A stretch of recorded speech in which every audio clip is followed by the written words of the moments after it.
Dear Venerable Sirs, Dhamma friends, we are going to have today Dhamma talk. May everyone settle down for the talk, and you consent with 3 times, sadhu, sadhu, sadhu. Namo tasse bhagavato arahato samma sambuddhasse. Namo tasse bhagavato arahato samma sambuddhasse. Nago satte bhagavato arahato samma sambuddhasse. Punnaca parang udaayi akkhata maya savakanang patipada yatha patipannami savaka chattaro sammapadana bhaventi ti. Dear sirs, Dhamma friends, we are proceeding along this particular sutta known as Maha Sakuludaayi Sutta, and so far the Buddha himself enumerating one after the other the qualities or attributes of himself, whereby disciples are venerating, respecting and revering him and feel like live in dependence upon him with this veneration and respect. The last aspect the Buddha present is, even though he is having all the qualities and enough for someone to develop the credibility and the trust, he attributes his last quality. He is teaching others not only by exemplifying and not only setting a role model, he is teaching exactly the technology, the methodology, the patipada, and that is why, and it is very systematic, that is why they have to live independence. Even though they wish and even though they have their own separate thinking, no one can assimilate the correct path. So therefore it is a duty of the Buddha to give step-by-step instructions, and others has to follow it meticulously and live in dependence upon him.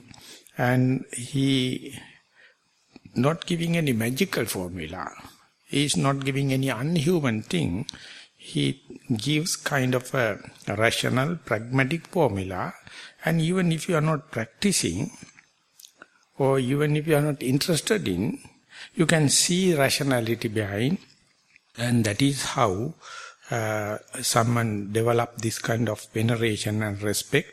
In that respect, the first and foremost thing he prescribes is this 4 foundation of mindfulness, or simply we can say the introduction of mindfulness and how to establish it, how to get well-founded the mindfulness, and that itself, yesterday we try to understand. First you take your own very body, the corporeality, and the very body you can use in number of ways.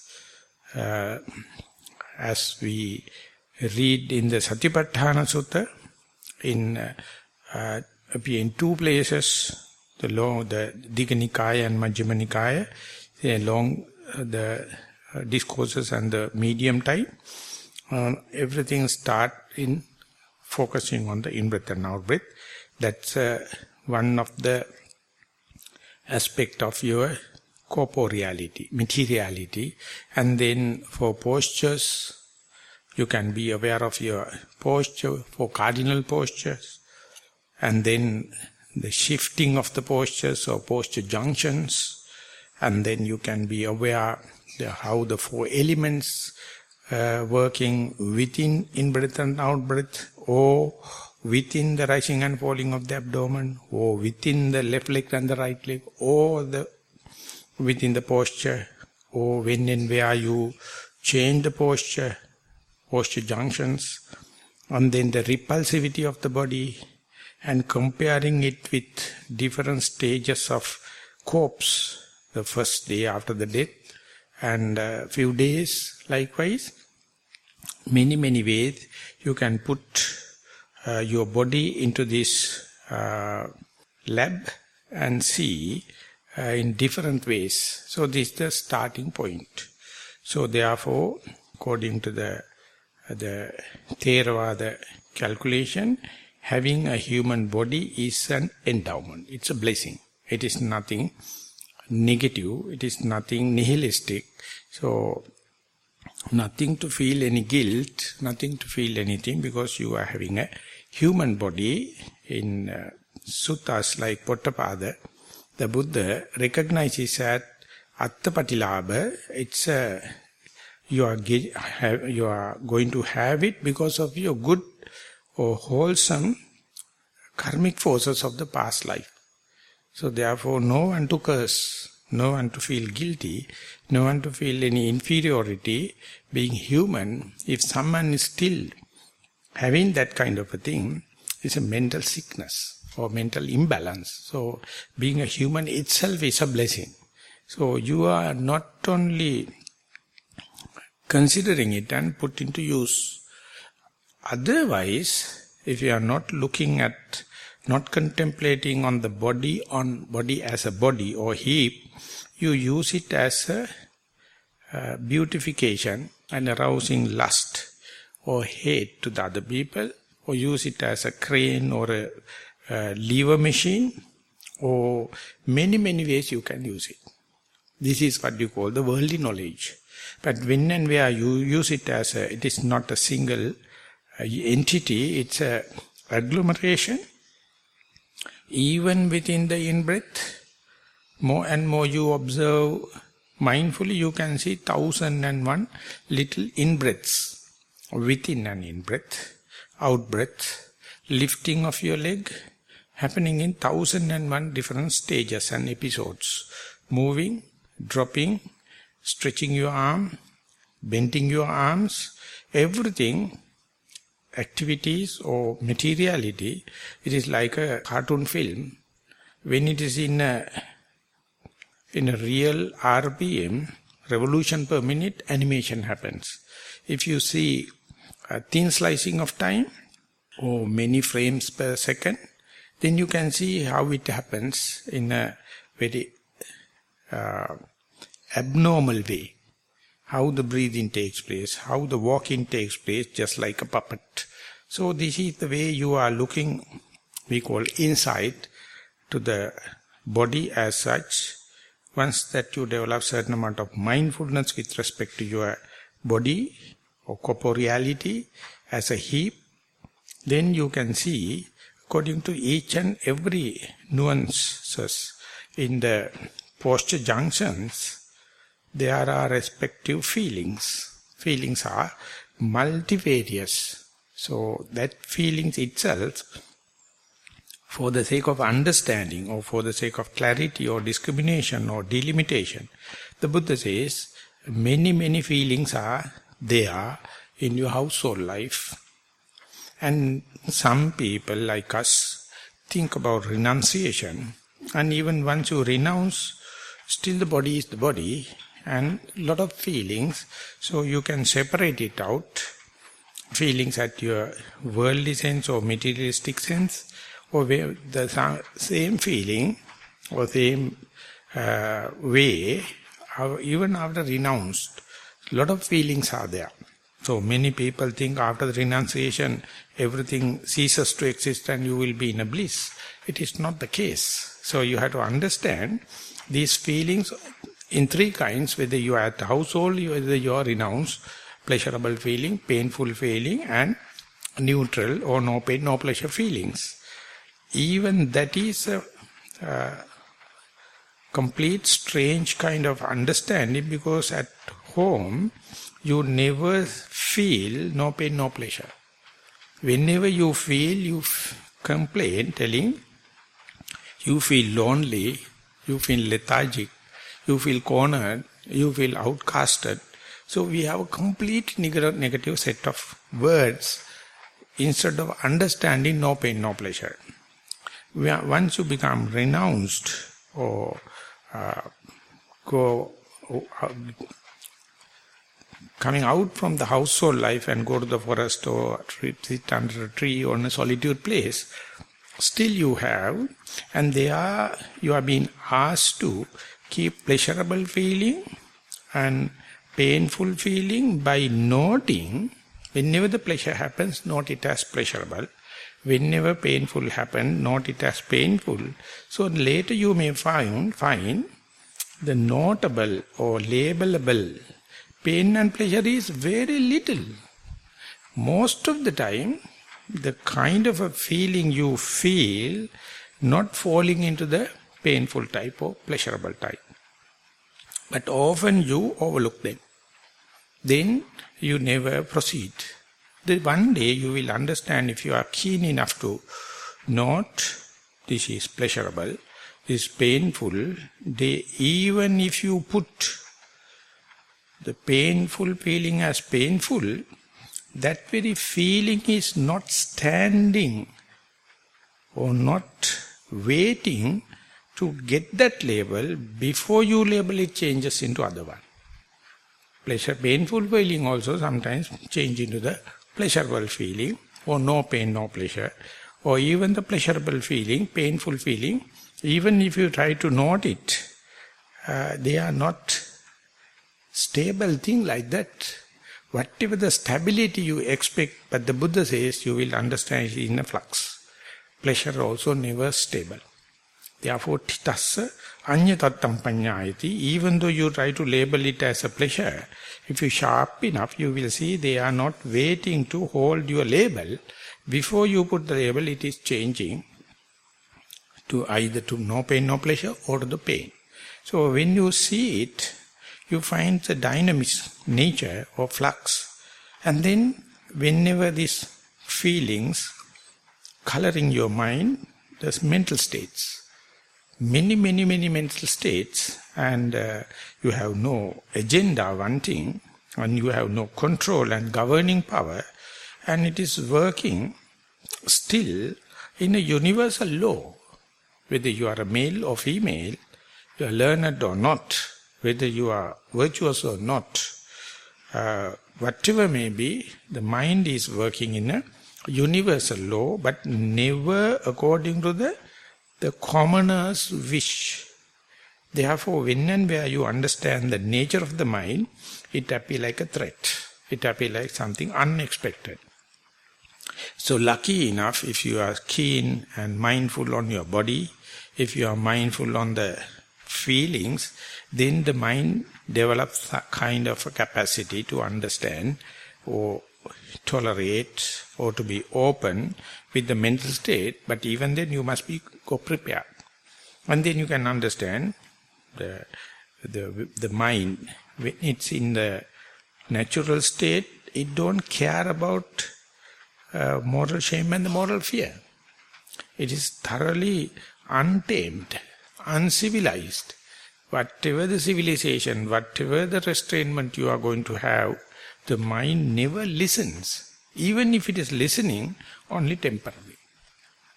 And it is unbecoming.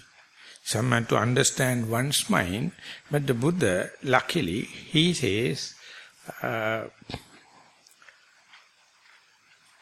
Sadevake loke samarake sabbrahmake satsamana brahmaniya pajaya sadeva manusaya yankinchi dittan sutam mutam pattam pariyesitang manasa anuvicharitam manasa tamahang sabbang janami. Whatever the mental state in seeing, hearing, smelling, touching, tasting, thinking, maybe you are a deva, maybe you are Brahma, maybe you are a monk, maybe you are a Brahmin, maybe you are a king, maybe you are a male, female, any person, any nuances of seeing, hearing, smelling, touching, thinking, planning, daydreaming, fantasizing, I know. That's why it's called he is omniscient, and you can't think any bad thing more than Buddha. You can't think any good thing more than Buddha. So therefore nothing to hide. We are within the range. But our dirty nature is, we regretting it is my mind, it is my mental state, so you are the person is suffering. You never feel like revealing it. You never feel like sharing with others because you, of your upbringing and cultural restrainment, you suffer. So therefore, when and where you meet the true friend or noble friend, you feel like sharing, and he or she will tell you, it's nothing to worry, it is a human mind. You experience one facet at a time, and you can't everything experience at a time, one donkey at a time, one mental state at a time. And when you keep on practicing, you will see nothing you can claim this is me, mine, myself, or nothing is done due to your volition or will. Sometimes yes, but most of the time it is not so. So when and where you understand the humanity representing through your human errors, you become naturally spiritual. That is the spirituality. As far as you are hiding, they grow bad smell and fungus and poisonous gas. Moment you expose it, it is become Dhamma. As far as you are hiding, you are brooding the poisonous elements.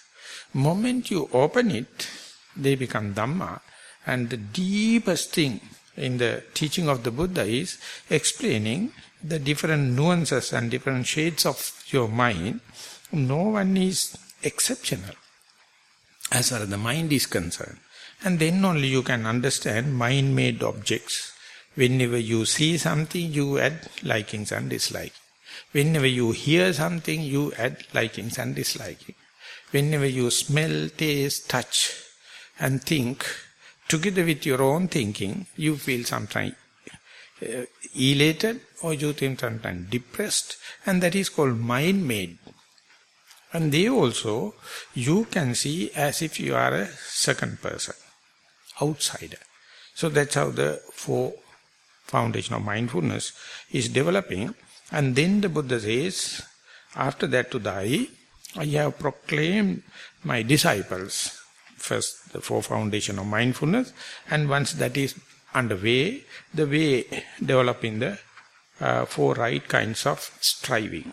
That means the how to proceed, how to improve the already started enterprise. That means when and where you try to be mindful, you find often you are not. But anyway, you know, now you're little bit mindful, you know the definition, you know how to start it whenever the time conditions you. And when it is not so, it is no. So under such circumstances, you must understand, facilitate the improvement of the mindfulness or sustenance of the mindfulness or discontinuity of the mindfulness. For that, you have to exert energy in a very systematic way. That is to say, appropriate amount of energy. So that is what called the four ways of striving. And it is also presented in a very systematic way. Idudai, or Udai again, Bhikkhu anuppannang va papakanang akusalanang dhammanang anuppadaya.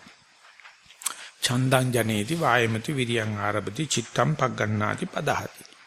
The first and foremost kind of the energy or striving is to how to unreasoned defilements to not to arise.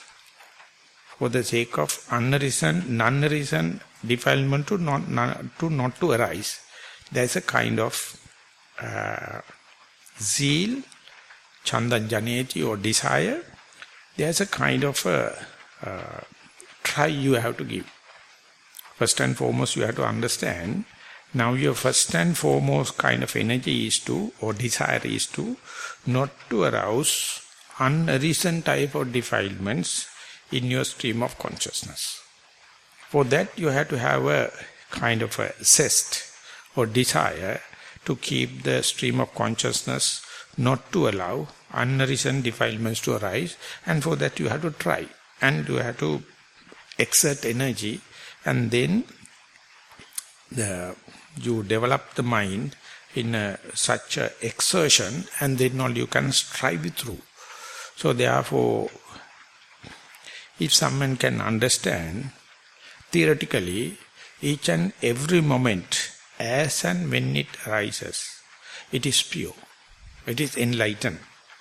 And due to your past conditioning and the way you react into that, the way you assume it, you make it defiled or not.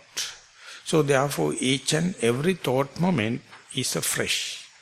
So how can you handle that arising moment without defiling, considering it is undefiled, non-defiled by itself, and how to deal it not to arouse defilements? We can say in simple English, non-reaction, unassuming, and that is the way to deal with the thought moment. If we are to take an example, whenever you decide, my primary object is this, either the rising and falling, or in-breath and out-breath, or your sitting posture, you know, as far as mind is, it is the primary object, no defilements, no tension, no frustration. But sound come and disturb you, thoughts come and disturb you, and pains, bodily pains come and disturb you. And suppose now your mind is jump into from the primary object to that kind of a distraction. Now you suffer, thinking that this sound is defiling me, or this pain is defiling me, or thought is defiling me. But in depth, or in fact, or in reality, the Buddha says the sound or thought or pain is intrinsically by nature, it is not defiled. If you hate it, then the defilement arises. Or if you love it, then the desire arises, the lust or hate. So if you can hear the sound without a lust or without a desire, I will simply say you can't hear. Only you hear if it is arousing desire, likings or disliking. So therefore, any sounds come along or avenue with your senses, so we'll say eardrum, as far as it is not making any likings and disliking, it never go to your memory. It goes null and void. So therefore, any sound you record, it is applicable for any visual objects or smell or taste. If it is very extremely likings and disliking, it becomes very engraved in your memory or in your personality, and ultimately you get motivated accordingly. But when and where it comes to the center, that sound, that may be light or smell, taste or touch or thinking, never make any sense.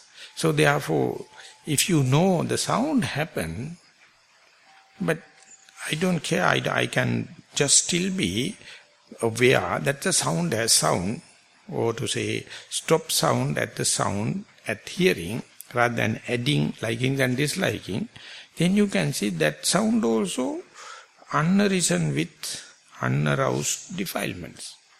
Unless otherwise you develop hatred or you develop desire. So sounds can happen, no one can control it.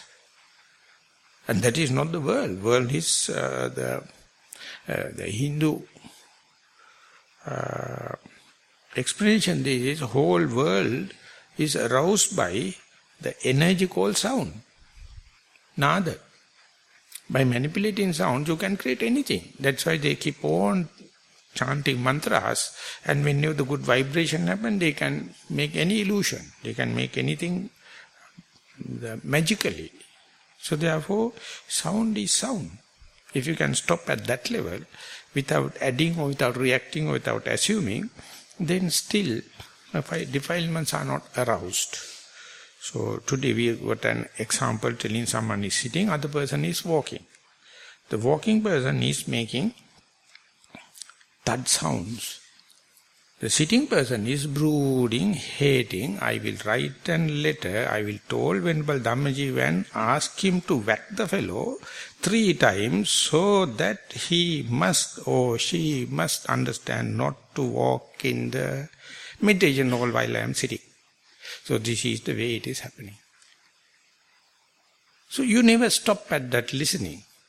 Your mind is storytelling, fabricating, and no more you are a meditator, no more you are a listener, no more the other person is walking, you can see fabrication happen. So unarisen defilements can come into the stream of consciousness if you are not mindful.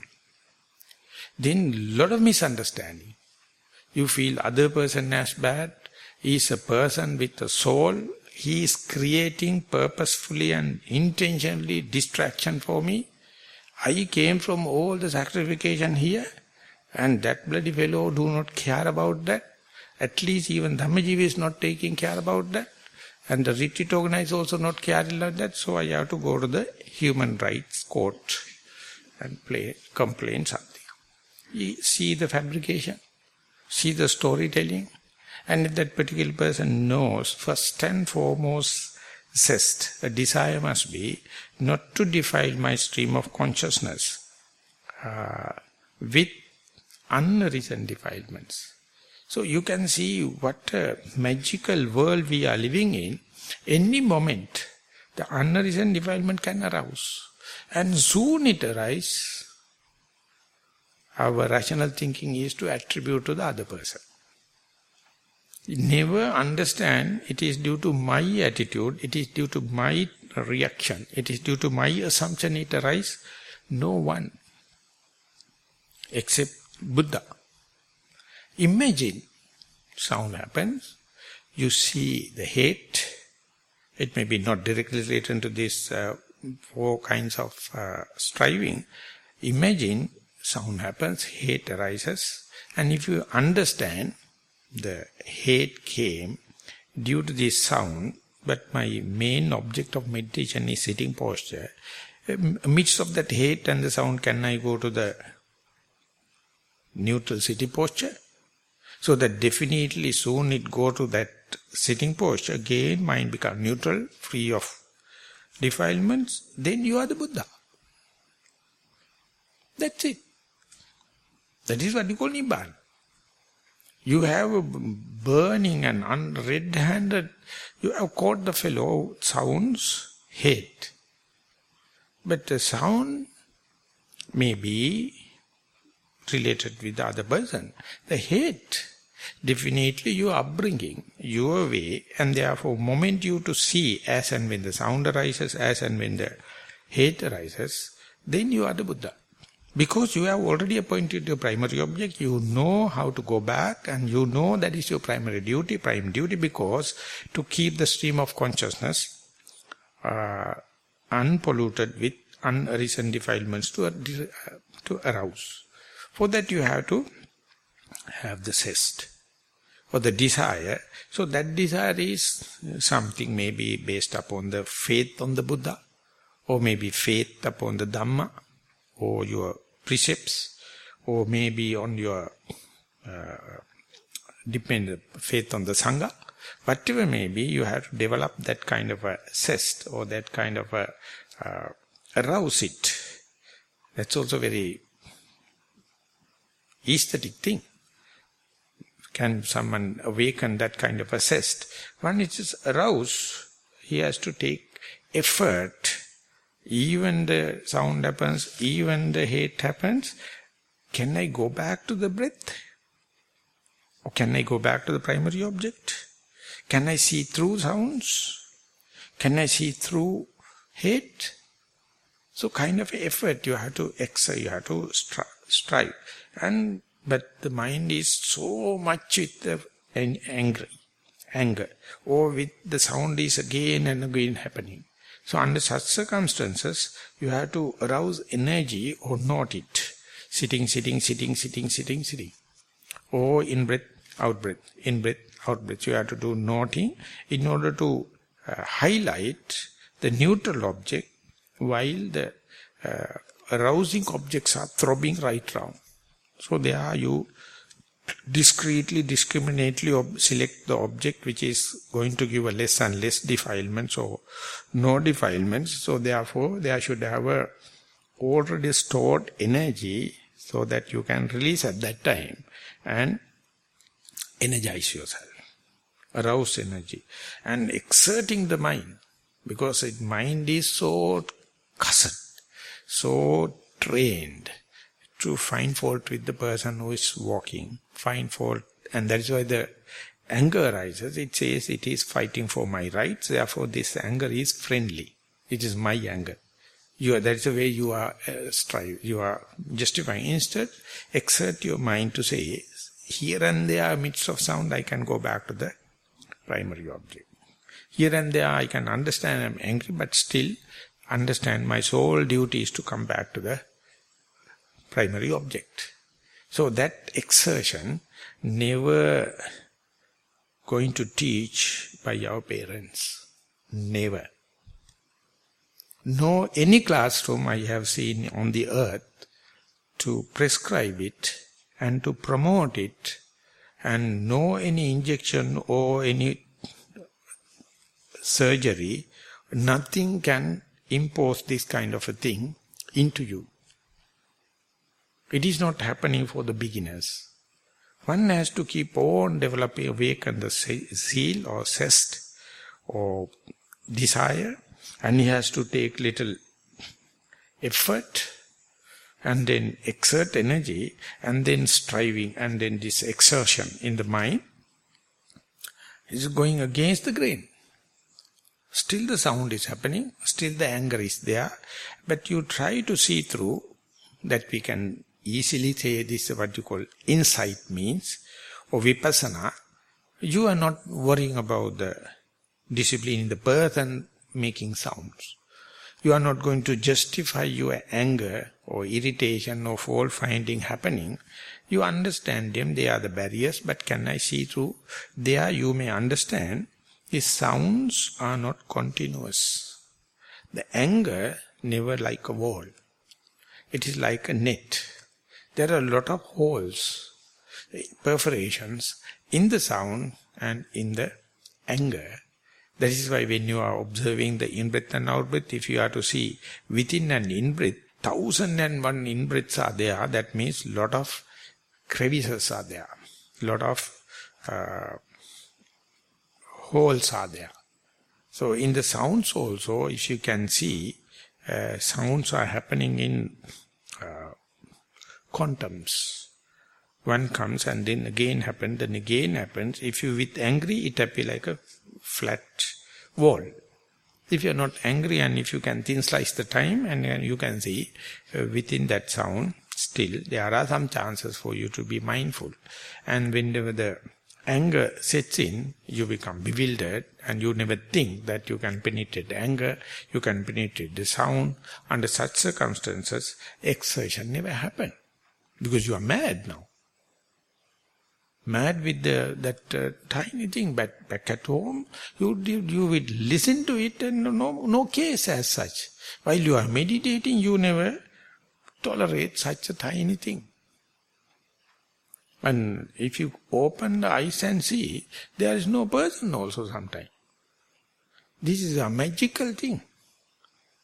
You attribute, and the Ajahn Chah, he mentioned, the tradition is to, when a monk becomes senior and meditating, they have to go to the carnal ground and sit in the darkness, in the aloneness, and to practice. So he is going with so much of fear and anxiety. So he went there and make a tent and living, and the people came and cremated and burial ground finished, they have gone. Only he is sitting. After a while, he started thudding sound. And he thought maybe someone is going outside, but it is coming closer and closer and closer. So he understands the amount of fear, amount of hatred arising, but it is overwhelming. It's coming one by one. So he is a kind of a radical person, and he contemplates Metta Bhavana and Dajagga Sutta and then Bojjhanga, everything, all in vain. The sound is appearing, coming closer and closer, and he thinks now, maybe a person, but it is not telling with the person also, but coming. Ultimately he tried, forget about everything and get the searchlight and see a dog is walking. Immediately he say, once he see it, what a difference. What a kind of fear he was developing and fabricating and kind of thing. So our mind once in the wrong track, it can make the whole world, we can create it. And you are not necessary to die and go to the hell or neither world, you are already in the hell. There's no other person can decide that you are to go into the nether world and you are going to the Yamapalla and come and put you into the boiling hot water or something like that. You're already in the hot water. There's no person even. So unreasoned defilements can arouse due to your utter foolishness. You don't see, but because of your desire for your body and the life. I mean, it is natural. So if you know it is my desire must be to not allow non-reason defilement to not to arouse, and there should have a kind of a desire. Otherwise you will be overwhelmed by these emotions. And with that you have to some effort. You never do that kind of effort unless otherwise you have the primary object. Due to you have a primary object, only others appear like a threat. If you have no primary object, you are with the monkey mind. No theme in your life. Jumping from one to the other. So once you appoint a primary object only, you can add the others as secondary objects or sometimes a threat. So they has to also come. Otherwise, how can you try? How can you make an effort? Once it is effort, it never successful in the first shot. And therefore you have to arouse again and again an energy. And there are exertion. And one day, imagine you can see through it, then all the striving power happens. Then only you can strive through. So therefore, understanding unreasoned defilements is, I am giving only an example, 1,001 ways you can appreciate it. So, leave aside any sound, leave aside any fabrication, leave aside any about storytelling. When and where you are in the primary object, here and now, if you can appreciate it, simply you are not allowing any unreasoned things to arouse. If you are not appreciating, that is because that your primary object is boring. Primary object is very monotonous. That is why it is keeping you away from the appreciation. So therefore, if you are appreciating how nice, I am sitting symmetrically, I am sitting relaxed way, and I am with my body. So there is no chance for the sounds, pain, thoughts to come. Even it is happening, your very appreciation is giving you the full immunity, full reinforcement. So that right from soon after you sit, you can do it. Because you have been instructed to be sit and calm and quiet, you can be there. It is appear like success. But more and more you to be in here and now, sitting, the boredom sets in, monotony comes, and you develop unknowingly kind of a hatred to that, then mind is jumping to the nearby other objects. Whenever it is going there, you start fighting, war, and then hardly you have some kind of a desire to come back to your primary object. Hardly any desire. You to try and see, even the sounds are there, they are not kind of thick wall. You can go and see whether I am sitting, whether I am doing in-breath and out-breath, or rising and falling. And if you can see a little bit of effort, then only one day you will shoot the target. And then you can be more energized and exert, and striving can happen. So therefore, this particular task, you can't delegate to someone. You can't let other merits to perform for you. You can't do before the incident happens. You can't do after the incident happens by contemplation. But when and where it is happening, and if you can understand, I would recommend or I would appreciate more than when you are in the primary object and be aware that unarisen defilements unaroused. That's one kind of mindfulness. There may be another kind of mindfulness. You are being threatened by a sound or hate or light. Still, you know you have a kind of a desire. You have a kind of a trial or trying. And still you here and there you can go to the primary object. Still the sound is disturbing. Still the tincture of hatred is there. You can come to the primary object mindfully. That kind of mindfulness is very, very sporty. That kind of mindfulness is very, very adventurous, diversified. That is what you have to develop. And once you develop, supposing, if you wish to give it to your dear and near one, you can't. And if you wish to rob the nearby person's mindfulness, you can't. And even the American government wish to impose taxes, they can't. No. Impossible. That is why the Buddha says you become so endowed with, you become so with a peace of mind and contentment. This is what we are lacking throughout our samsara. Whatever the other thing we can compensate, this is something very original. You can't have other ways more than apply yourself directly. So therefore you see, you must have mishaps. You must have unmindfulness. You must have crazy fellows to walk on your top of your head. Otherwise, how can you practice this? So therefore, Webu Sayadaw says, one day you will thank that particular person. He is the one diversifying. Oh, make my mindfulness very colorful and branching out, growing, flowering, fruiting. So that particular person is the one giving more exerting of your mind.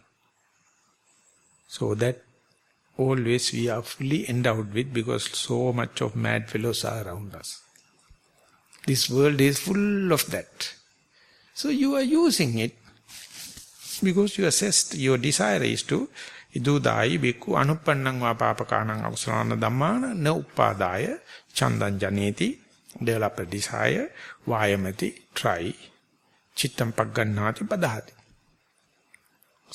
Exert and then keep on doing. And once you see the way to go back to the primary object amidst of that, whether you are in a sitting or walking or whatever may be, even you are back at home, even you are in a multitasking, the same principle. So once that is developed, in uppannang va akusalanam papakanam akusalanam dhammanam pahanaya. Sometimes you feel you are already in a bad state of mind or unwholesome state, unwholesome state in the mind, and you must know how to recover your mind to the neutral. So that is very tricky. Can one understand when one's mind state is unwholesome, that my mind is in unwholesome state? That is a kind of a thing you have to, it's a homework for you all. Practice and see, whenever you are in a presently in an unwholesome state of mind, can one understand that now my mind is in an unwholesome state? Even if you understand, is it a skillfulness or unskillfulness? The people call moralist, then they consider it as unskillful. Understanding my mind is in the unskillful state, that recognition they consider as something wrong. But the Buddha says that is the real thing in your humanity. You not only you understand the wholesome state as I am in the wholesome state, you have the capacity. When you are in the unwholesome state of mind, you can understand that. And the only thing is you have to protect is not to get regret upon that. Not to worry about that. That is the truth where you can change all the worries and all the regret into a reason to be glad. Kind of a rapture. Because if you can understand when you are in a bad state, red-handed, now my mind is unwholesome state. I would say, understanding a wholesome state, you get good.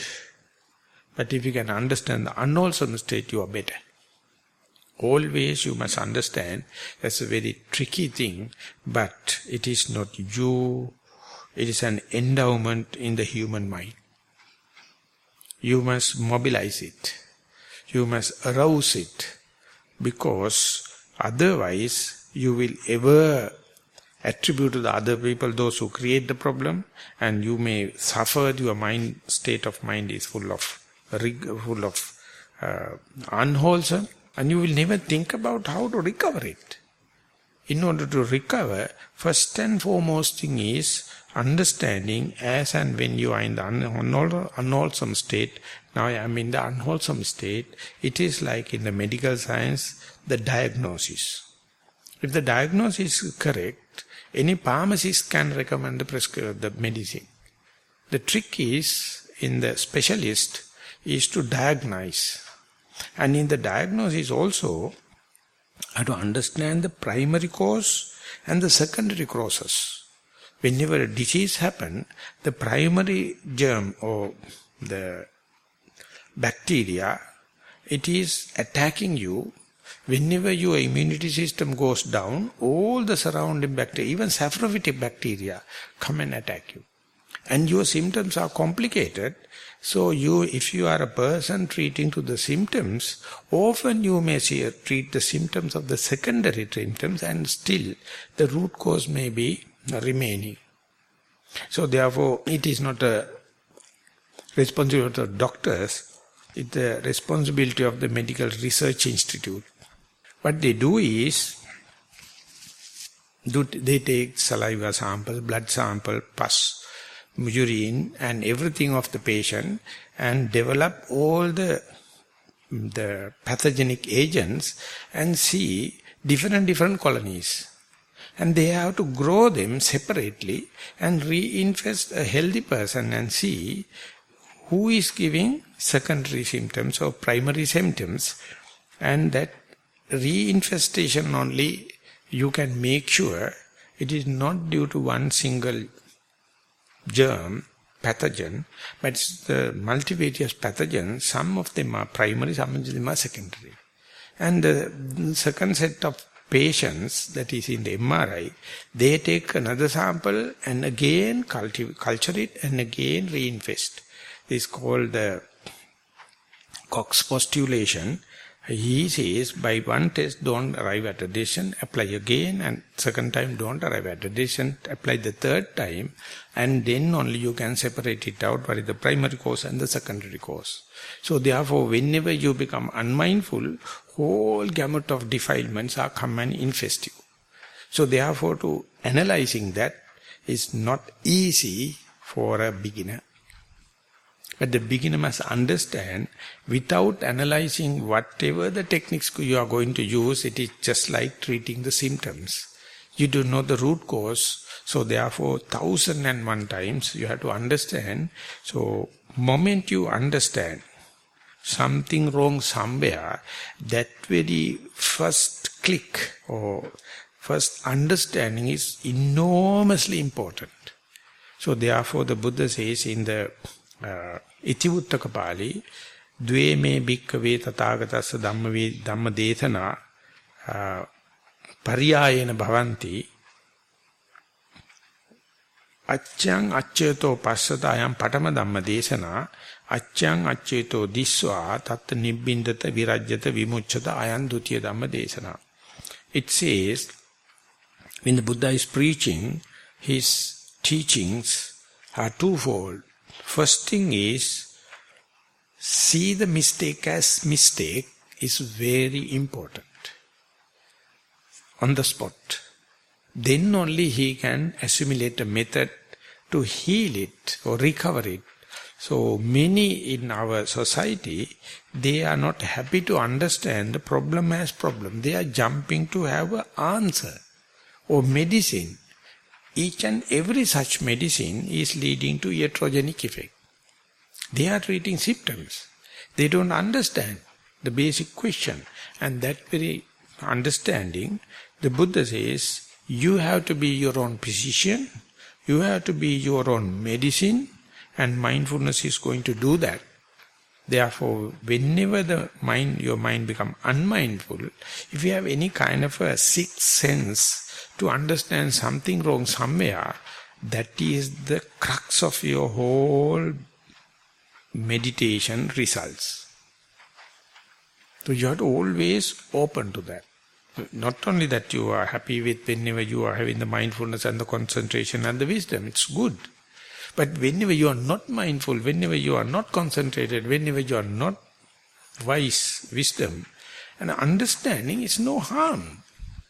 And that is the way out. So therefore, uppannannam va papakanam auksalanam dhammanam pahanaya, whenever you see your stream of consciousness is defiled, that very understanding, don't consider it as a wrong. If you consider it as wrong, you are the moralist.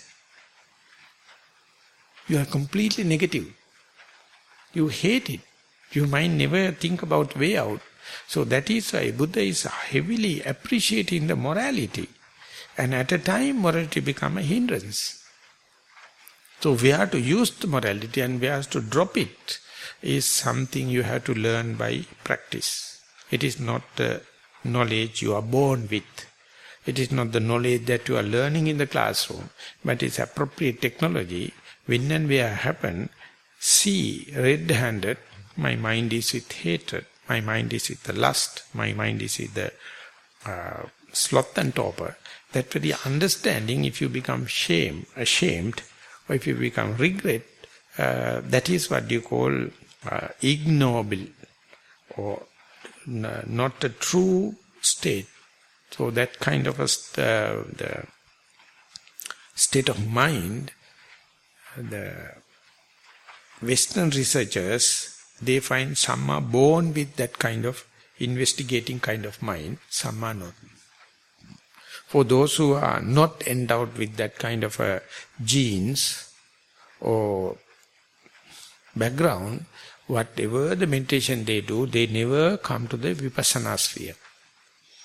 They will be very good people with generosity, morality, concentration, but they never go to the vipassana because they don't know how to drop this moral aspect. Or diagnosing yourself as and when you are defiled is a very great state, because not the God is going to decide it, not the justice department going to decide, not your parents going to decide, not your teachers going to decide. You are the person. Whatever the other people are doing is secondary or indirect way. So understanding, for that you must have kind of a desire and give a try. Get a try, nothing like trying. And then exert little energy, definitely not to diagnose it. Soon you diagnose how is the return journey. How it come back to the primary object. To monitor that, the return journey, you need energy, because usually you are regret. You are in some kind of critical, negatively critical, unless otherwise you have that kind of energy. So the moment you understand you are unmindful, moment you understand that something wrong somewhere, the kind of a trip starts. If you can understand, does that kick going to land your mind back at the primary object?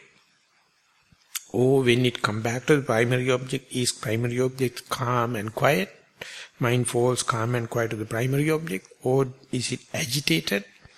And when the way back, do you need any kind of adverting, monitoring? So we have very, very subtle nuances you have to understand. And that for that, a lot of energy is necessary, specifically for the first time in your life. When it's happening, it is going against the grain. Usually what happens is you get regret and you negative and you find fault with the others and find sometimes fault with you and agitated and blaming the people.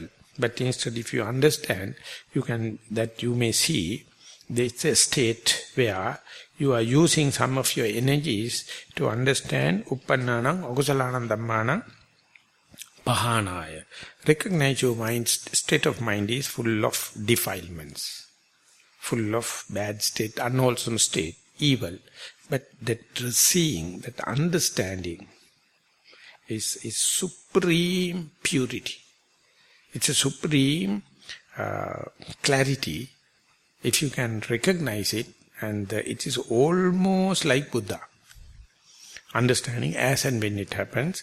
So it says that Krishnamurti elaborated little further. He says that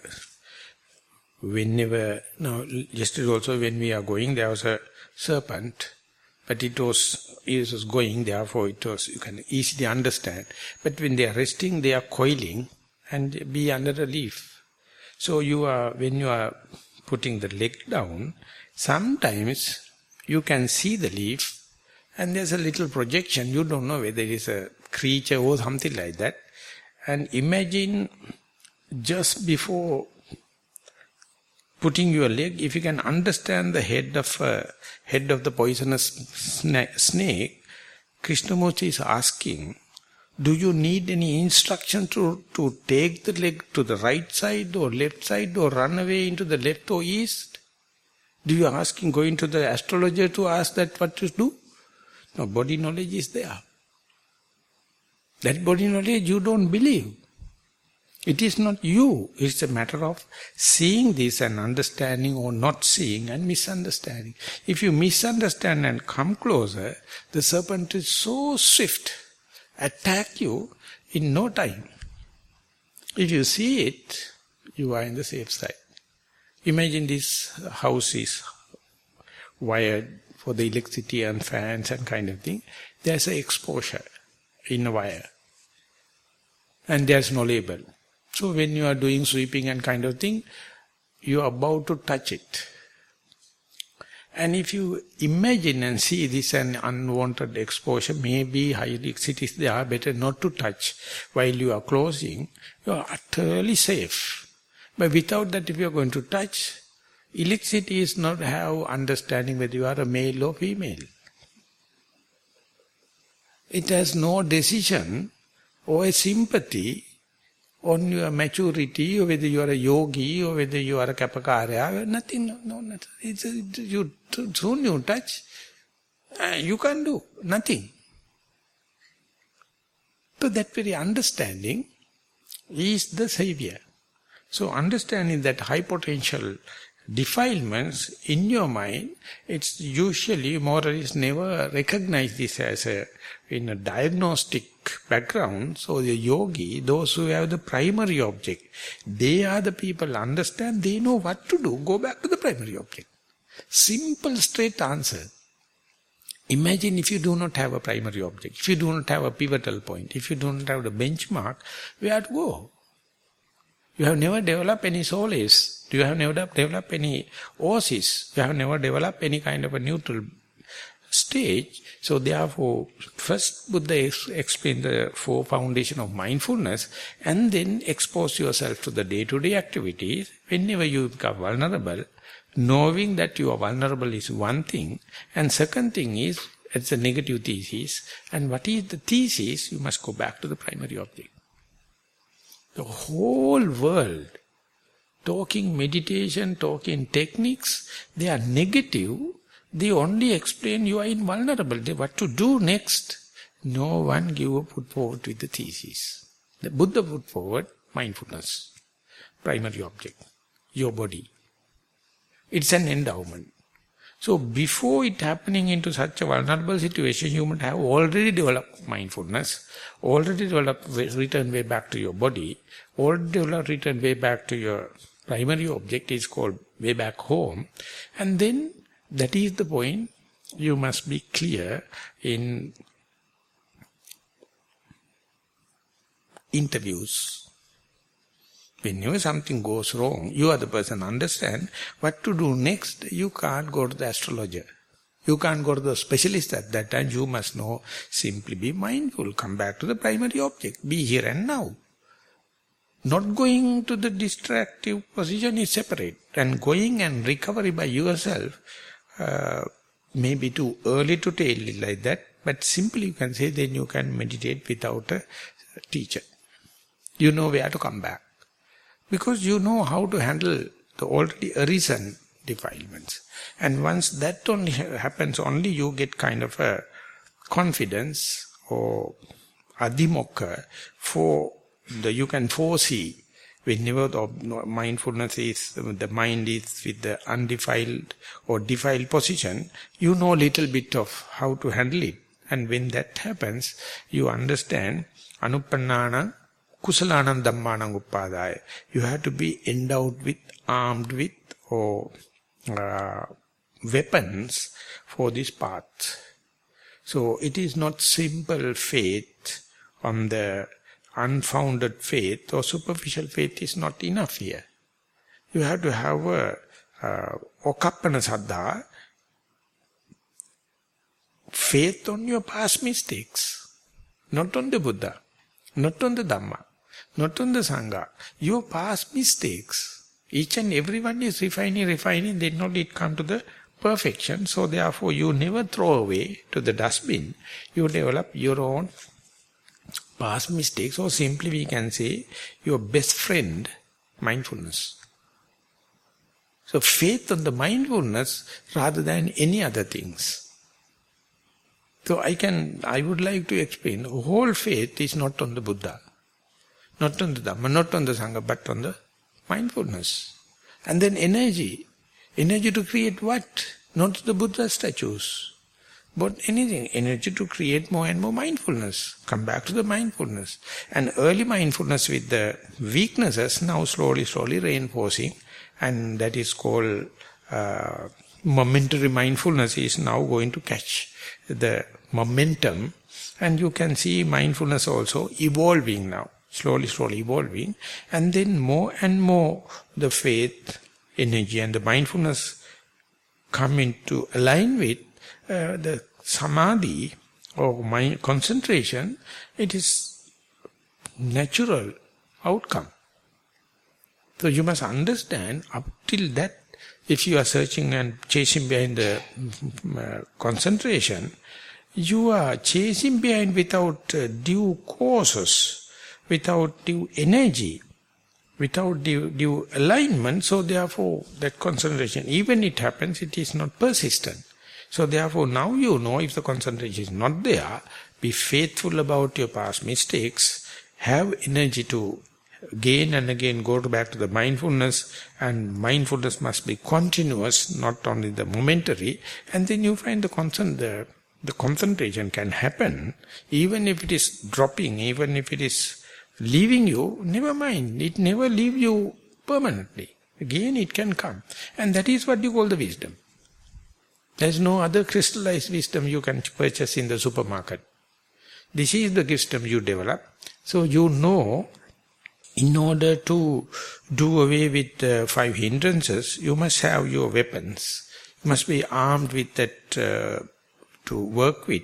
These are faith, energy, mindfulness, concentration, and the wisdom. And they are lacking thing or limiting factor for each and every one of us is the mindfulness. If you have too much of faith, destroying wisdom. Too much of wisdom, destroying the faith.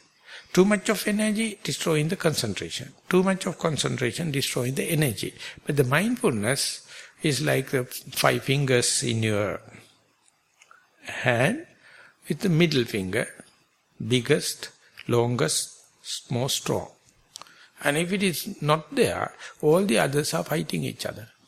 Only the mindfulness can make the pacemaker or peacemaker.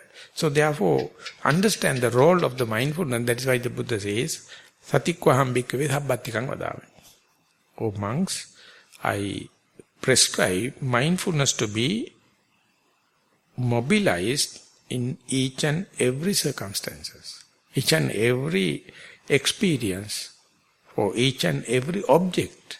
So if you, without that, if you say, my concentration destroyed and you are regretting, you are finding fault with yourself, no way, you have to go back to the root cause and develop the mindfulness, it will come. So therefore you know how to arouse unreasoned skillfulness, the wholesome states, because there are no permanent states. It is the matter of alignment. It's a matter of gradual development. So you must understand what are the things, ingredients for that particular state of mind, and rather than worrying and expectation, you must fulfill it, and then only you see when and where they are fulfilled, no one can stop it. Without aligning them, no one can expect that also. Whenever the faith, energy and mindfulness is there, definitely outcome is the concentration. Without that, even if you expect it to happen, and even if it is given, if you given it, even if you do not wish it, it comes. Because they are universal laws. So therefore, understanding the unmindful state, unreasoned thing to unarouse, a recent thing to get rid of, mind becomes fairly free. So then only you can think about how to welcome wholesome state. Sabba papassa akarana, then kusalassa upasampada. Do away with all the bad things, then only you can be aware of what is the kusala or what is the wholesome. Otherwise what you call kusala or wholesome is your sickness decided by your sick mind. It may be infiltrated with or mixed up with your conceit, your egotistic idea, or going to have a different agenda. When and where the mind is free from this, even for momentary, unwholesome states, it is naturally mind is altruistic. Venerable Dhammika mentioned that one day, he heard that Krishnamurti has come to Sri Lanka and he is in the national guest house. So being a monk, he wanted to go there, and the guard told, no, it's only for the distinguished guests. So what he did was, there was a indoor and outdoor, exit and in. He went to the outdoor and started walking backward. And then the guard asked, what are you doing? No, you are giving laws and principles and kind of thing. I am a monk. I am going to the exit and go backward. Then he said, okay, Bhante, you can go. So when you go there, he is talking with a little bit of people and a very nice atmosphere. And Krishnamurti used to say, when your mind is free of everything, it's full of compassion. So the Dhammika, he is not happy with the statement. He says, can I ask a question? Yes. The compassion is something to grow. You see, when the mind is free of all the thing, it is naturally full of compassion. Then Krishnamurti has a very nice smile. He says, free mind is the mind compassionate. It's a natural state of the mind. It's only distracted by the defilements, then only you have to grow. But do away with all the negative things, mind is altruistic. But even then you have to facilitate it. Even then you have to advert your mind to it, that facilitating, or you are doing away with negatives. And positivity sets in. So in the present day Buddhism, in Sri Lanka, they are thinking about pinkama, doing wholesome thing, merits, and never they think sabba pavasa karna. Not to do evil thing. The first, do no harm. That's a Socrates statement. First, do no harm. But by doing merits, what kind of calamity and distractions we are making? How? In that sense, coming and sitting in 1 hour on this cushion, what a merit. I can put it in a very nice way. You may start laughing. You fellows back at home making so much of problems. When you are come and stay in 14 days, they are very happy back at home. They are very happy you come to a meditation center because they can mind their own business. When you go back on the 14th day, they are so shivering. That's why they are happy and contributing Nissarana. Please, Bante, keep these people as long as possible in the Nissarana. Otherwise, they are utter nonsense. Do away with all the merits you are doing. Think about not committing bad things. You can't kill here. No robbery, no theft, misappropriation necessary. No sexual misconduct necessary. And verbal mistakes. So this is the art, the Buddha says. You have to have the samappadana and kind of a striving, 4 kinds of striving, not to do something. That is what you call good. Anything you do, evil. I am sorry to say. And first time, after Schopenhauer, he mentioned any willful action is evil. And then everyone was shocked to hear, the Western philosophers, and he kept on reiterating it. He was a very decent fellow. And then came the Friedrich Nietzsche, started that, and he distributed in such a way. Ultimately there's one book in Buddhist Publication Society, Arthur Schopenhauer and the Nietzsche by Dhammajiva Co. This is how nicely he present, by not doing something, you are accumulating so much of merits. As far as you are breathing, it's a defilement. As far as the breath ceases to exist, no defilement. As far as you are thinking, it's a defilement. Whenever the thinking ceases to exist, lack of defilement. As far as you are adverting the mind, vitakka vichara defilements. If you can do it effortlessly, no defilements. It's so clear. So therefore, by not doing bad things, don't go it by just mere not doing. It's a something, invariably something good, something wholesome. You have to promote it. You have to facilitate it. You have to advert it. And that is what we happen in the 3rd day, 4th day, 5th day, 6th day in the retreat. You start to feel, those who are progressing start to feel, being here itself with the people right round, there's a kind of a thing happening. So main thing is to maintain it. So once you realize that when you are sitting in 1 hour, you can compare, if you are not sitting on the cushion, how many talking, how many encounters with other people. Each and every one is a repercussion. Utterly. And even if you do not believe Arthur Schopenhauer or Nietzsche, you have to understand, sabbe sankhara dukkha, sabbe sankhara anicca. Anything you do willfully, anything you do in the volition, dukkha, suffering, anicca, impermanent. So whenever nothing happens, you do, and still if you endow with that moment, and you are to appreciate it, Only the Buddha can tell you. Not any benevolent person can recognize this as the anuppannānaṁ pāvaka kusalanam dhammānaṁ uppadāya chandan janeti vāyamati viryaṁ ārabhati cittam paggannāti padhāti.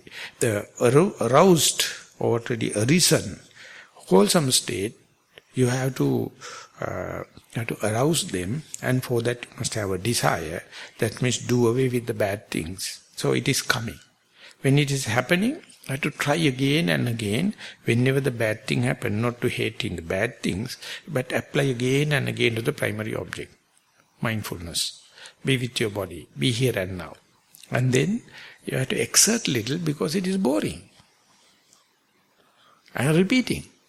You have to exert again and again because being here and now is boring. So you have to break the ice and continue. And you know how to exert your mind and the striving, because it's a matter of appreciation, it's a matter of your viewpoints, it's a matter of your outlook to the present moment. And once you become aware of that, you naturally become a spiritual being. You know what to do. What to do is just being. Do nothing.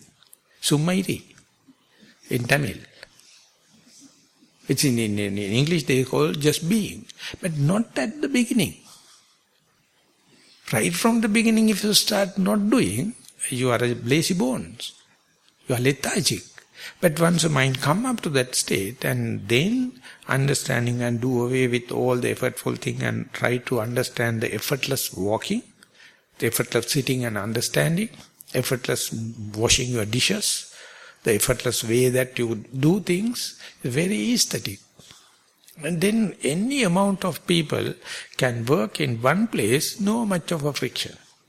Because everyone is understanding, everyone is have the desire not to distract others. And the last one is uppannānaṁ kusalanam dhammānaṁ titiyāya athammosāya vijyo bhavāya vepullāya bhavanāya pāripuryāya chandan janeti vāyamati viryaṁ ārabhati cittam paggannāti padhāti. Once you recognize this mental state, you are in the comfort zone, least amount of friction, then you have to, that state you have to establish, or you have to keep it as long as possible. Maintenance. Asammosai, don't get bewildered on that. At that time, doubt arises. At that time, uncertainty arises. At that time, fear arises. So you must not be bewildered, but that whenever the defilement arises, no doubt. You boldly go it. Whenever the purity arises, natural, the doubts. Therefore, asammosaya, without bewildering, you have to understand by 2 points. Buddha is presenting, this state is due to your practice. It is not an accident. Second thing, this state, less and less defilements. Verify it. Is this calm and quiet state is by accident, or after sleeping tablets, or any anesthesia?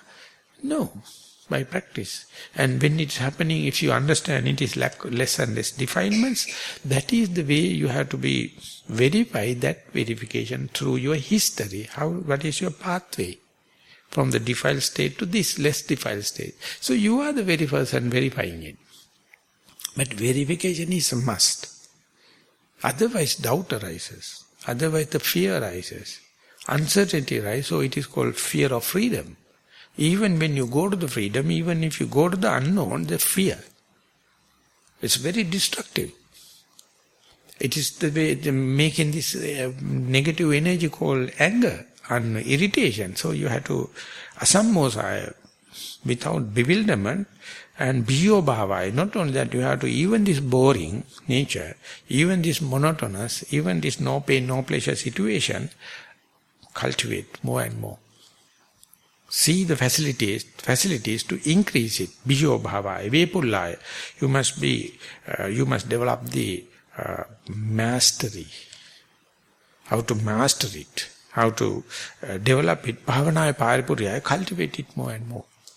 And at that moment, before stopping the sermon, I would say, you are in a walkover. There is no opposition that time. No opposition. The area is full free. Only thing is your doubt. Only thing is your fear.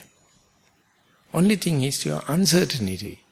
And bloody fools consider this fear, uncertainty and the doubt as knowledge. There's no way out because you don't have faith. You don't have backing precepts. You don't have confirming historical or mindfulness to confirm the way up to that point. So therefore Buddha can't do anything at that moment. He says at that moment even, you do not cultivate it because of the uncertainty, fear or doubts. So don't facilitate it as something called knowledge. It is like the apple in the garden where the God asks you to not to eat. Once you've eaten and you seduce the Adam, you are deprived of the paradise. If you are innocent enough, you already earned it and you are destined to the paradise. So therefore going up to that level and protecting itself and cultivating it's a kind of a thing, way of appreciation. And when you go there, you find when we had the sensuous pleasure, so much of jealous, so much of fighting, backbiting, one-upmanship. But once you go up to that level, it's utterly a walkover. And you can see only few people, if it is available, they are also very benevolent, they are also very noble, true people, and the ground is there. Whenever you go back to the unmindful state, again this fighting each other, envious, jealous and there. But I would say that jealous and bias and backbiting also very important to understand this situation, the relativity. Without that you can't entertain this. Therefore there should have that. Don't throw away completely. Have little back in your bag. The little bit of fighting, little bit of backbiting, little bit of jealous and kind of thing, and see. But they are null and void when you go to this spiritual situation, but don't throw away. It has its value. So therefore when you keep on doing, everything appear like an adventurous or like a hobby, and you don't feel like striving there. It is like autopiloting, it is going as far as the energy is concerned, but don't play that game at the beginning. At the beginning you have to strive. You have to exert, you have to note, and once it is come up to the balance, and then only you know how to put into the autopiloting or how to do effortless way. And this timely would have talk in the latter part of the retreat, because early part, first, second, third day, very difficult to communicate with this kind of thing. At that time you have to keep on fighting with little bit of experience. Only when the Buddha is presenting it, some people can get the rationality of presentation. Hope this will give you the chance to understand appropriate energy to apply in appropriate time. With that you save energy as well as get the maximum this peace of mind or least frictional area, and ultimately learn the way out of this frustration and the tension. With that remark, I would like to sum up the today's talk. Thank you very much for listening.